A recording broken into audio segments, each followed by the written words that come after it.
Sir ये jubilee hills को लेके अभी भी कंफ्यूजन है। हालांकि एक दो जगह आपने हिंट दिया है लेकिन स्पष्ट नहीं बोला। क्या है आपकी पार्टी में सपोर्ट कर रहे हैं आप लोग कांग्रेस के कैंडिडेट को? देखिए, जुबली हिल्स में बाई इलेक्शन होने जा रहा है और यहाँ पर मुख्यमंत्री रेवंत रेड्डी है। तो बाई इलेक्शन होने जा रहा है जिससे ना सरकार बदलेगी, ना सरकार गिरेगी, ना बनेगी। तीसरी बात यह है कि जो बीआरएस के एमएलए थे जो आज इस दुनिया में नहीं है, 10 साल उनको जुबली हिल की जनता ने मौका दिया और उन्होंने उसको पूरा खो दिया। मुख्यमंत्री बीआरएस का, ये विधायक वहाँ के हैं। आप जुबली हिल के नाम से लोग समझते हैं कि बड़ा पॉश इलाका है, ऐसा नहीं है। बहुत स्लम्स है और वहाँ पर हर वार्ड में कोई डेवलपमेंट का काम उन्होंने नहीं करवाया, बल्कि उनके दौर में कई लोगों पर तकालीफ दी गई, कई लोगों को डराया धमकाया गया और खुद उन्हीं के पार्टी के कई लोग विधानसभा छोड़ के चले गए थे। तीसरी बात यह है कि डेवलपमेंट के नाम पर वहां पर वोट पड़ना चाहिए। चौथी बात यह है कि हम अपना कैंडिडेट नहीं खड़ा कर रहे हैं, वहां पर एमआईएम पार्टी का कैंडिडेट नहीं होगा, बावजूद इसके कि 2 वार्ड में हमारे म्युनिसिपल कॉर्पोरेटर कामयाब हुए वहां पर। और हमारा जुबली हिल की जनता से अपील यह है कि ये बाई इलेक्शन है, कोई सरकार गिरेगी ना बनेगी। हम जुबली हिल के 3,98,724 वोटर से ये अपील करते हैं कि आपने 10 साल बीआरएस के एक उम्मीदवार को मौका दिया।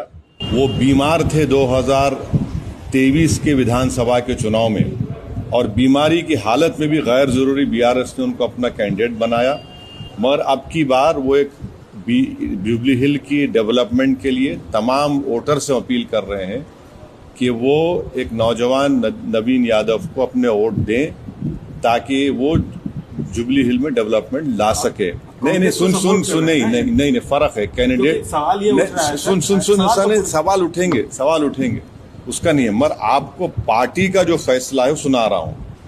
पार्टी का फैसला यही है। और आखिरी बात, बीजेपी का वोट परसेंटेज बढ़ गया। कैसे बढ़ा? 2023 के तेलंगाना के विधानसभा में बीआरएस पार्टी का वोट था 37%। 4-5 महीने के बाद जब पार्लियामेंट के इलेक्शन हुए, बीआरएस का वोट हो गया 15%। ये जुबली हिल सिकंदराबाद पार्लियामेंट कॉन्स्टिट्यूंसी में आती है। आप यकीन नहीं करेंगे कि 16,000 वोट मिले खाली बीआरएस को, 70,000 वोट मिले बीजेपी को, 1 लाख के करीब मिले दानम नागेंद्र को। 7 विधानसभा जो तेलंगाना के पार्लियामेंट क्षेत्र में आते हैं, 7 में से 2 पर ही जीती कांग्रेस। एक नामपल्ली जहां से एमआईएम का एमएलए था और जुबली हिल्स। तो ये जनता को ये देखना है, बीआरएस का वोट गिर चुका है, बीजेपी का वोट बढ़ा है और इसीलिए पार्लियामेंट के चुनाव में एक भी एमपी बीआरएस का नहीं कामयाब हुआ है। तो अभी 2.5-3 साल बाकी है सरकार को। तो इससे इसको इस तरह से आप लोग राय को पहाड़ मत बनाइए। जब विधानसभा के चुनाव 2028 में होंगे, आप देखेंगे एमआईएम जुबली हिल में क्या करेगी। सर, लेकिन अभी सवाल ये उठ रहा है कि आप जो है बिहार में कांग्रेस को हराने की बात कर रहे हैं, यहाँ कांग्रेस को सपोर्ट कर रहे हैं। नहीं, देखिए, तो ये अच्छा सवाल है। बिहार में अख्तरुल ईमान साहब ने, एमआईएम पार्टी ने लालू प्रसाद यादव को एक लेटर लिखा, जनाब खरगे साहब को लेटर लिखा, सीपीआई एमएल के जो लीडर है उनको लिखा और सीपीआई के लीडर को लेटर लिखकर क्या कहा कि हमको शामिल करिए। फिर तेजस्वी यादव को लेटर लिखकर कहा कि हमको 6 सीट दीजिए। यहां पर सरकार बनाना है।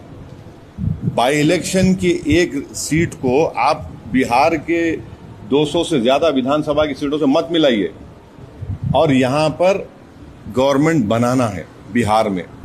तो हमने लेटर लिखा, वो लोग तैयार नहीं हुए, तो हम अपना चुनाव लड़ेंगे ना। हम तो 5 एमएलए वहां पर कामयाब हो चुके हैं हमारे, तो हम लोग वहां पर चंद्रशेखर आजाद रावण की पार्टी के साथ, जनाब स्वामी प्रसाद मौर्य साहब की पार्टी के साथ हम अलायंस में लड़ रहे हैं। तो इसको एक बाई इलेक्शन को उठाकर अगर आप कोई देख रहा है तो मैं उनकी सियासी इमेच्योरिटी पर कुछ नहीं कह सकता। अच्छा सर, सवाल एक और है कि एक मुस्लिम कैंडिडेट और वहाँ देखिए, हमारा कोई candidate jubilee hill by election में नहीं है, और अगर कोई एमआईएम पार्टी का नाम ले रहा है कोई इंडिपेंडेंट कैंडिडेट, तो हम इलेक्शन कमीशन को लेटर देंगे। ना हमारे वीडियोस में फोटो इस्तेमाल करना, ना हमारा कोई नाम लेना, और अगर ऐसा कोई हमको बताया गया है उसका हम प्रूफ के साथ ईसीआई को अब कंप्लेन करेंगे। नहीं, आप क्योंकि माइनॉरिटी की तरफ से एक तरह से इस चुनाव में रिप्रेजेंट कर रहे हैं, उनको सपोर्ट कर रहे हैं, एक माइनॉरिटी लीडर के खड़े होने, छोड़ दीजिए ना, वो ऐसे बहुत लोग आते हैं,